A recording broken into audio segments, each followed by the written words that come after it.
meeshaan annaga madashaan waxa loo furo isugu timaado waxay tahay waxa soo socda in laga tashado laakiin mid inuu suuq inta istaagay reebel saana la rabaa ma ogtaa saana war saana la rabaa maxaa u yeelay adaaba taladii iska loo meeshii fadhiye seen rabnaa inta dhahdid waxaan ku anficinin aniga waxaan saan sax ila ma dhahdid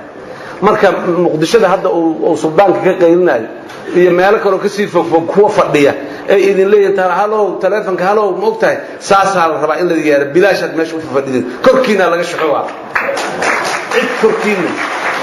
cid korkiina ka shaxi karta male madashaan iyo gobashaan waxa la isugu mid in la isqanciyo oo wax la wada leeyahay oo daafaha iyo dacalada laga wada sido oo saas loo wado in la isla keeno waay oo hadii qof oo inuu qaadin waxaan ay qaadantay la qumanaan weydo lagu soo qarciyo leeyahay keen hadayna kula qumanaan xataa inteenaanay nala quman tahay dhinac nagala qabo nala qaadna ilaah ha ku harin meesha waana soconay wax kasta oo la aduudayo oo bilow iyo dhismada dhibay leeyihiin dawlad goboleedyada dalka ka dhaqan galay ee maanta masiirka Soomaaliya ka talinayo dibka iyo waxa aad tabanaysaan ama aad sheeganaysaan mid aan soo marin male kismaayo maamulkeeda markii la dhisay waa ogeydeen koonfur galbeed waa ogeydeen inta muxuu ahay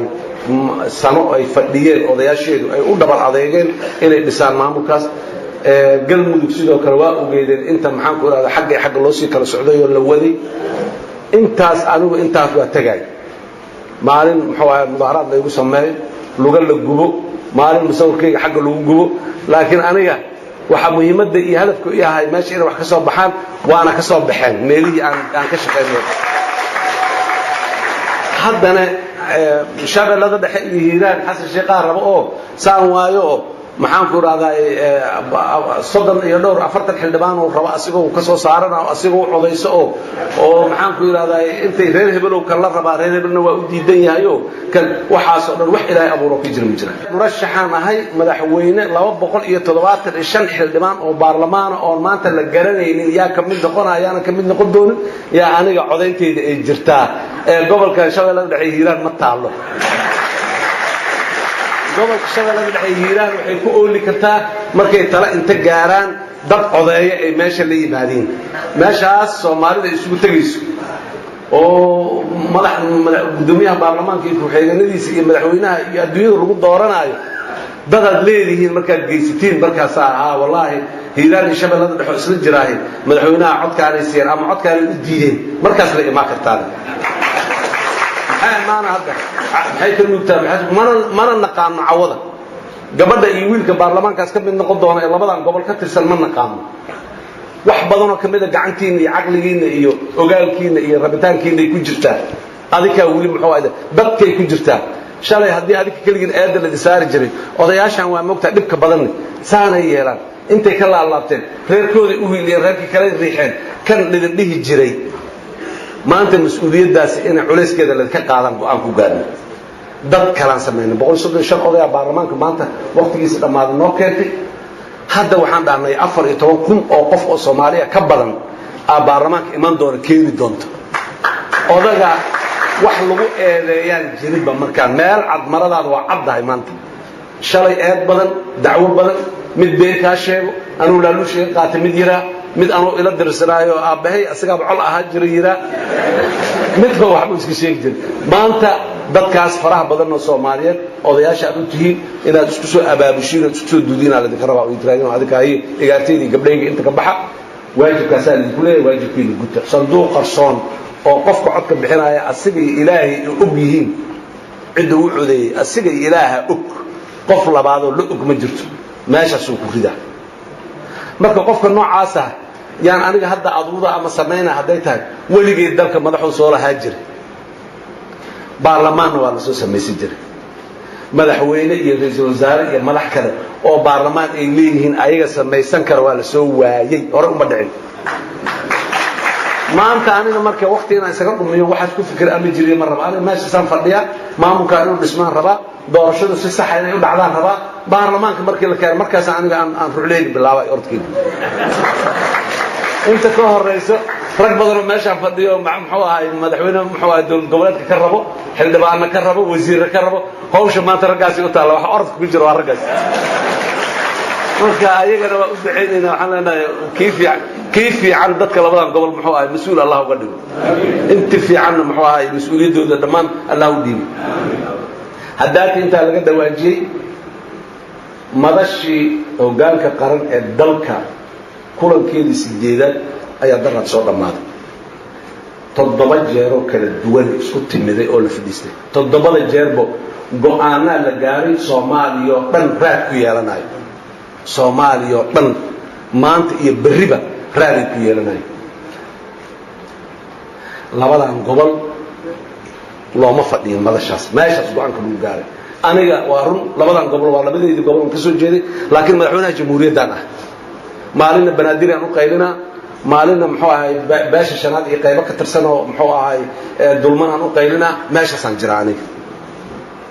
gobol gaar iyo deegaan gaar iyo reer gaar iyo marna wakiil uma mana yeelin intaan soo joogo laakiin meesha taladu ay ka go'aysa reer walba inuu soo fariistaan ka shaqeeyo aan ku dadaalay beelaha sida kore loo sameeyay yahay in reer walba oo meeshaasi soo fariisto asoo waliba wata magac maamul oo magac reereed aan ku soconin maamulka marka laana qofka markuu maamul ku socdo wuxuu leeyahay shuruuc iyo nidaam wax qabanayo leeyahay marjiciyada uu leeyahay meel uu noqdo leeyahay baarlamaan uu leeyahay xukuumadda uu leeyahay taladiisa meel ay u noqoto lagu diidi karaa ma lagu soo ogolaa karo uu leeyahay waxaan dadku rabin deegaanka meesha uu ka yimid aanu rabin ma qaadi karin wax ay dadkaasi rabaan ma diidi kariyo laakiin labadan gobol ma ayan suuroobin in loo fadhiyo ilaa dawaanay mudan yihiin in loo fadhiyo marka wali waxaan leenahay hadda waa kala si dhaqaaqay waana la soconaya waa la socona ilaahay idinkiis hore yaa loo sii socona mar walbana wixii maxaan ku raadayay duruufo oo jira marka in nidaam gaar iyo dhaqan gaar iyo sidii oo maxay ahaan kuwan waa kuwii maamulka sameeyay waaye bal sidaan ha loo yeelo oo waxaan xoogaa loo jacburiyo in la yiraahdo waa ka qiimo badantiin waana ka karaamo badantiin waana ka weyntiin cidii carqalad idinku ah idin dhibayso ama amnigiina dhibayso ama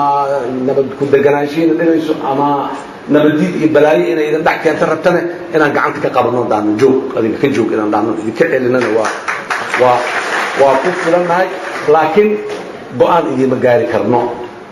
go'aanka adika iskale haddii shalay go'aan aan gaarno xataa haddaad tiraadeen annaga muga isku noqnoqono waa anfici waaya hana bedelo waa la bedelaa mid cusub hana loo gaaro haddaad dhacdaan kana aqnaado waa idiin gaara waxaa isla wadataan oo isla rabtaan oo idinku aad heshiis ku tihiin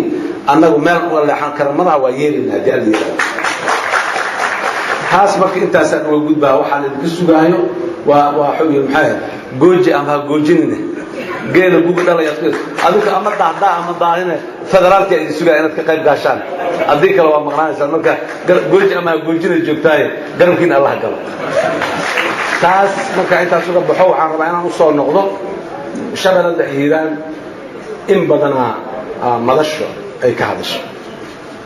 go'aan gaarto waa dhigi kartay shabeellada hiiraan maadaama ayagu hadda ay daaheen waqtigeena dhamaaday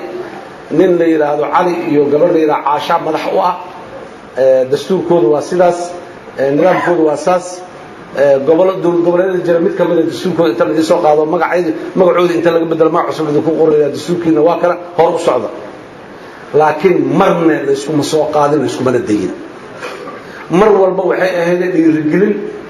wixii madasha kaga iimaanay fariimaha waxay ahayd war wax sameeysta war waa idin sugeynaa war waa daahsantihiin war wixiina adigu ka tashaday muxuu ahay go'aan gaara madasha warkeedu sidaas oo ah waxay ka dhowrsanaysay xukun inay idin gaarto madasha oo la yiraahdo reer Iiraan iyo reer Shabeellada dhexe waa loo yeerinaa waa kowlam saddex in Iiraan marna waa madasha isku maayeen laakiin fariimaha shalay ilaahay ma qadarin laakiin waxay rabeen inta inay inta idin yimaadaan halaas ayaga afkooda idinku sheegaan ayagoo dhan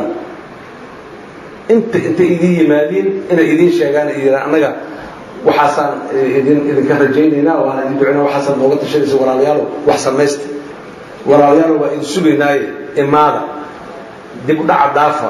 dib u riix dhaaf in idin yiraahdaan idin la hadlaan hadda ilaahay ma qadarin arrimo farsamo oo gaadiidkii iyo wixii la xiriira awgeed u baaqatay hadda waana aragto xamarna waa ku daaheen shaqooyin aad iyo aad muhiim ah oo xoreynta dalka qaybo badan oo kamid ay kamid tahay iyo ballamo kale oo adagay lahaayeen